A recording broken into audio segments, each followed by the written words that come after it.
والعیاذ بالله الله دې به موږ ټولو پردې راواچوي سپین ګیري هغه په دې مرض کې اخته دي د فیسبوک په دې بیمارۍ کې او په دې شینو کې اخته دي او بیا یو متل دی په پښتو کې وایي نادیده چې پدیده شي رڼا ورځ پسې شي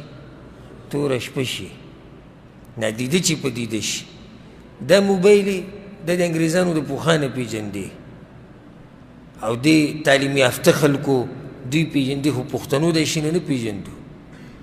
نو دا نادیده چې کله موبایل ویني که نه او فیسبوک پکې ویني نو بیا هغه هر څه وله تباه کي دین غیرت پښتو حیا عزت هر څه وله ختم کي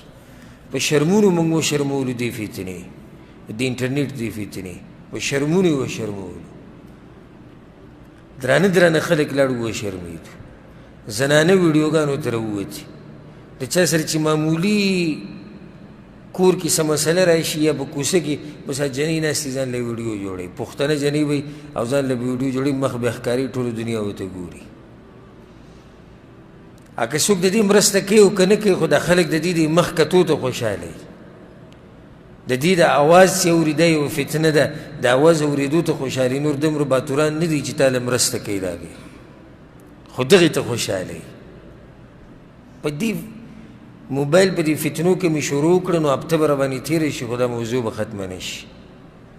او زه خصوصا د پښتون قوم خبره کوم د بل نه کوم ما نه به خفه کېږي نه ما کې یو عادت دی چې چا کې کوم کار یې او ته مخامخ ویم او په هغه مولیانو کې نه یم چې مخامخ خلک خوشحالوم چې زما صفت وکړي ستاسو خپله مرضي ده که زما صفت کوئ او که نه کوئ د ستاسو خپله مرضي ده او زما ذمواري هغه غلطي بیانول او د هغې اصلاح کول حدیث کې څه راځي پیغمبر صلی الله علیه وسلم وایي ویفشو الزنا قیامت ته نږدې به زنا عامه شي